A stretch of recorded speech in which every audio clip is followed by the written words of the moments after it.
नमस्कार, मैं दीपांशु शर्मा संस्कृत कक्षा में आप सभी का स्वागत करता हूं। आज की वीडियो में हम पढ़ेंगे कक्षा छठी का दीपकम का पाठ 1 वयं वर्णमालां पठामः। प्रथमः पाठः वयं वर्णमालां पठामः। इस वीडियो में हम इस पाठ को पढ़ेंगे तथा समझेंगे तथा अभ्यास के लिए हम दूसरी वीडियो को देखेंगे। तो पाठ शुरू करते हैं। प्रथमः पाठः पाठ 1 वयं वर्णमालां पठामः। हम वर्णमाला पढ़ते हैं। वर्णमाला का मतलब समझते हैं आप। वर्ण दो प्रकार के होते हैं। कौन कौन से? वर्णा द्विविधा भवन्ति। तो वर्ण दो प्रकार के होते हैं। कौन कौन से? स्वराः व्यंजनानि च, स्वर और व्यंजन। तो स्वर कौन कौन से होते हैं? सबसे पहले स्वर में आते हैं। स्वर होते हैं स्वराणाम उच्चारणम स्वतंत्र रूपेण भवति। जिन वर्णों का उच्चारण स्वतंत्र रूप से होता है, अ आ ई आदि, वो स्वर कहलाते हैं। स्वराः द्विविधा सन्ति। स्वर कितने हैं? दो प्रकार के हैं। कौन कौन से? समानाक्षराणि संध्यक्षराणि। तो समान अक्षर और संधि अक्षर, मतलब एक तो सामान्य स्वर है और एक ऐसे स्वर हैं संध्यक्षराणि, मतलब जो दो स्वरों को मिलकर नया स्वर बना है, उसको कहते हैं हम संध्यक्षराणि, मतलब संधि वाला स्वर। देखिए, तो समान स्वर कौन से हैं हमारे? समान स्वर को हमने दो भागों में विभक्त किया है। वर्णमालायां आदौ ये सामान्याः स्वराः सन्ति ते समान अक्षरः स्वराः भवन्ति। तो वर्णमाला के प्रारंभ में सबसे पहले वर्णमाला में जो आते हैं उनको हम कहते हैं सामान्य स्वर, और ये इनको हम सामान्य स्वर या सामान्य अक्षर भी कहते हैं। तो इनमें दो भाग हैं। ह्रस्व मतलब छोटा, दीर्घ मतलब बड़ा। तो हमारा क्या है? ह्रस्व अ, दीर्घ आ, ह्रस्व ई, दीर्घ ई, ह्रस्व उ, दीर्घ उ, ह्रस्व री और दीर्घ री और ह्रस्व री। तो री भी एक संस्कृत में स्वर है, इसका दीर्घ नहीं होता है। उसके बाद आते हैं संध्यक्षराणि। संध्यक्षराणि का मतलब दो स्वरों को मिलकर एक बनता है। जैसे द्वयोः निश्चितयोः स्वरयोः संधि द्वारा ये नवीनाः स्वरवर्णाः जायन्ते ते संध्यक्षरः स्वरा भवन्ति। जो दो निश्चित स्वरों को मिलाकर एक नया स्वर बनता है, नवीन स्वर बनता है, उनको हम क्या कहते हैं? संध्यक्षर स्वराः, जो संधि से निर्माण जिनका हुआ है। अब वो कहो, जैसे ए कैसे बना है? अ और ई मिलके ए बना, अ और ए मिलके आई बना, अ उ मिलके ओ बना और अ ओ मिलके औ बना। तो ये कहाँ से हमने लिया है? लृ का दीर्घ वर्ग वर्ण नहीं होता। संध्यक्षराणाम ह्रस्वाना संधि, इनके ह्रस्व नहीं होते, इनके ह्रस्व नहीं होते, ये एक ही है। ठीक है, इनकी वृद्धि होती है। ये सामान्य है, ये इसकी वृद्धि है। ये सामान्य है, ये इसकी वृद्धि है। तो ये कहाँ से लिया गया? पाणिनि शिक्षा सूत्र से लिया गया है।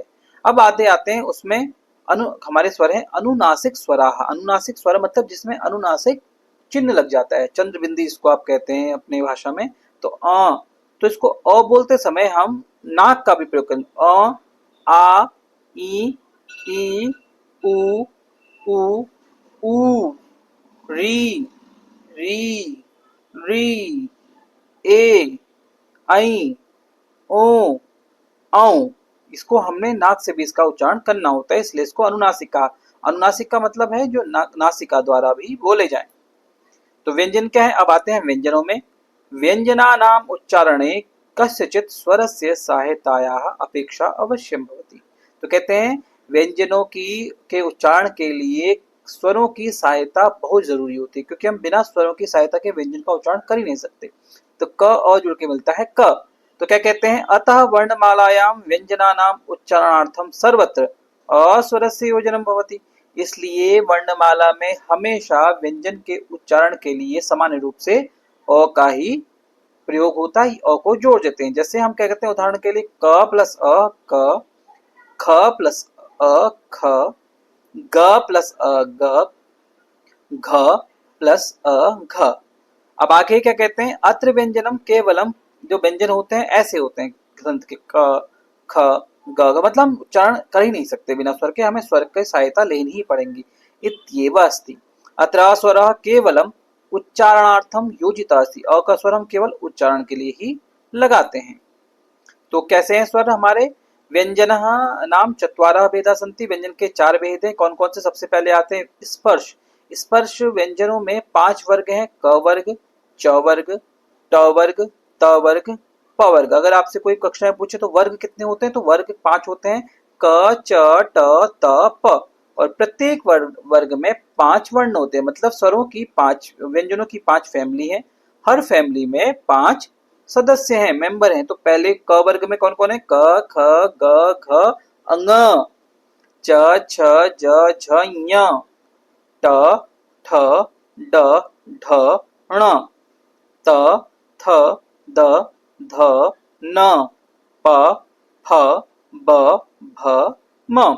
तो स्पर्शाः वर्गयाः व्यञ्जनवर्णाः स्वकीय उच्चारण स्थानानुसारेण पंचसु वर्गेषु विभक्ता भवन्ति। जो ये व्यंजन है, स्पर्श व्यंजन है, वो अपने उच्चारण स्थान के अनुसार 5 वर्गों में विभक्त है। मतलब इनके उच्चारण जो स्थान है वो सभी के अलग अलग है। जैसे क वर्ग का उच्चारण स्थान है कंठ, च वर्ग का उच्चारण स्थान है तालु, ट वर्ग का उच्चारण स्थान है मूर्धा, त वर्ग का दंत और प वर्ग का ओष्ठ। हम ये उच्चारण स्थान को पढ़ेंगे और उच्चारण स्थान की एक वीडियो भी हमने पहले से डाली, आप देख सकते हैं उसको। तो आते हैं, अब उसके बाद आते हैं अंतस्थ वर्ण। अंतस्थ वर्ण का मतलब होता है जो अंत से, मतलब हमारे पेट से निकल के बोले, हमें थोड़ा सा ज्यादा अपने पेट पे जोर लगाना पड़े। तो कौन कौन से हैं, य, र, ल, व। और ये अंतस्थ वर्ण स्वरों की सहायता से ही बनते हैं। जैसे ई प्लस अ बन के य बनना, री से र बना, री से ल बना और ऊ से व बना। तो इसको अंतस्थ या अर्ध स्वर भी कहते हैं। उसकी बात है ऊष्म वर्ण। ऊष्मानाम व्यंजन वर्णानाम उच्चारण समय मुखात उष्ण वायु निस्सरति। तो ऊष्म वर्ण क्यों कहा गया, अगर इसको जब हम बोलते हैं तो इनको बोलते समय हमारे मुंह से गर्म हवा निकलती है, इसलिए हमें ऊष्म वर्ण कहा गया। तो क्या है, श, श, स, ह। तो ये है हमारे ऊष्म। अब अंत में है अयोगवाहु वर्णो। अयोगवाह कौन कौन से हैं, अंग और अह, ये है अयोगवाह। अयोगवाह का मतलब चिन्ह। जब भी अयोगवाह हमें किसी शब्द में लगाना हो या वर्ण में लगाना हो तो उसमें वो वर्ण हमेशा पूरा होना चाहिए। तो अयोगवाह क्या कहते हैं, अयोगवाह विशिष्ट व्यंजन वर्ण अस्ति। अयोगवाह क्या है, विशिष्ट व्यंजन वर्ण है। अत्र उच्चारणार्थम अस्वरस्य संयोजनम पूर्वम भवति। इसके उच्चारण के लिए अ स्वर का संयोजन हमने पूर्व में ही करना होता है, न तो पश्चात। अत्र द्वौ अयोगवाहो। तो यहाँ हमारी व्यंजन में 2 अयोगवाह हैं। तो पहला इसको हम अनुस्वार कहते हैं और इसको कहते हैं विसर्ग। 2 बिंदी वाले को विसर्ग कहते हैं, 1 बिंदी जो ऊपर लगती है उसको हम कहते हैं अनुस्वार। अत्रापि अनुस्वार केवलम तथा विसर्ग केवलम इत्यवस्थि। यहाँ पर ही ऐसे ऐसे होते हैं, इनका उच्चारण करते समय हमें स्वर की सहायता लेनी ही पड़ती है। एवमेव अत्रापि पूर्वयोजितः अस्वरः केवलम उच्चारणार्थम अस्ति। इस प्रकार यहाँ पर भी जो उच्चारण अ का स्वर का हमने प्रयोग किया है, वो ये जो और लगाए हैं सिर्फ उच्चारण के लिए ही हैं। तो आगे चलते हैं। व्यंजनैः सह सर्वेषाम् अपि स्वराणां संयोजनं भवति। व्यंजनैः सह स्वराणां संयोजनं गुणिताक्षराणि भवन्ति। गुणिताक्षराणि मतलब पहले जब हम हमारे माता पिताजी या मम्मी पापा स्कूल पढ़ते थे तो इसको हम कहते थे 12 खड़ी। तो 12 खड़ी मतलब 12 स्वरों को हर व्यंजन में जोड़ना। तो अब इसको हम कहते हैं संस्कृत में गुणिताक्षराणि। तो गुणित अक्षराणि तो कैसे हैं, जैसे हमने जोड़ना है स्वर कौन कौन से, अ, आ, ई, उ। अब इनकी मात्रा क्या है, बाकी स्वरों को हम बाद में दूसरे पेज में देखेंगे। तो मात्रा अ की कोई मात्रा नहीं होती, ऐसे लिखते हैं अ की एक मात्रा लग जाए, ई की छोटी ई, बड़ी की मात्रा, छोटे ऊ की मात्रा, बड़े ऊ की। तो क्या बना है यहाँ पर, क, का, की, कु। ऐसे आया ख, खा, खी, खू, उसके बाद आया ग, गा, गी, गु, घ, घा, घी, घू, और लास्ट में न आया, ङ, ङा, ङी, गी, गू।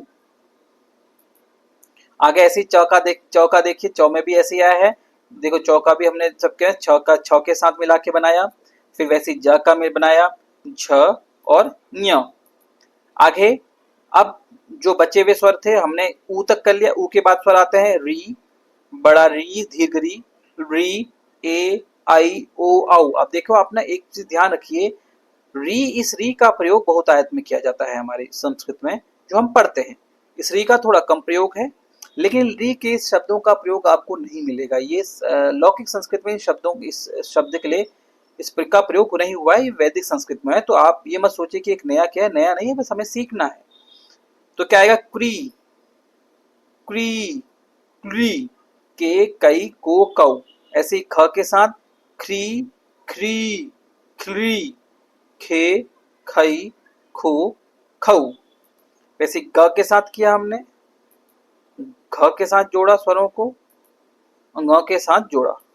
आगे देखिए सेम, च के साथ जोड़ा, छ के साथ, ज के साथ, झ के साथ और ञ के साथ। तो आपने हमने ध्यान रखना है, री की मात्रा है, ये दीर्घ री की मात्रा है, ये री की मात्रा है, ये ए, आई, ओ, औ की मात्रा है।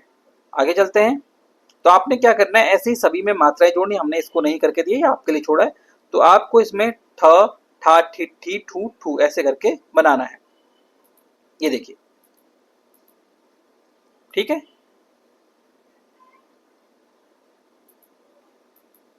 अब ये आप लोग स्वयं कोशिश करेंगे बनाने की तो बनेगा। तो आगे चलते हैं, ये अंतस्थ के साथ भी आप स्वरों को जोड़िए, श ऊष्म व्यंजनों के साथ। अब अंत में आते हैं हम यहाँ अयोग वाह को कैसे जोड़ें। अयोग वाह जैसे हमने क में अनुस्वार जोड़ना है, का में अनुस्वार जोड़ना है। अब अयोग वाह प्रत्येक अनुस्वार के साथ लग सकता है। जैसे इसमें देखो, कम, का, किम, कीम, कूम, कूम, ख का ख, ह, खा, हा, खिम, खीम, खुम, खूम।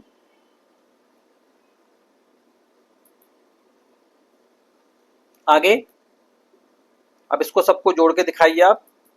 देखिए हमने क्या करा, पहले ऊपर वाली लाइन की तरह जोड़ा, क्रीम, क्रीम, क्रीम, केम, काइम, कोम, कौम, क्रीह, प्रीह, क्रीह, के, कईह, कोह, कौ। तो इस प्रकार ये हमारा पाठ पूरा हुआ। इसके बाद हम अगली वीडियो में चलेंगे इसके अभ्यास के लिए। तो ये ध्यान रखिए कि हमें मात्राओं को कैसे जोड़ना है, मात्राएं कैसे लगेंगी।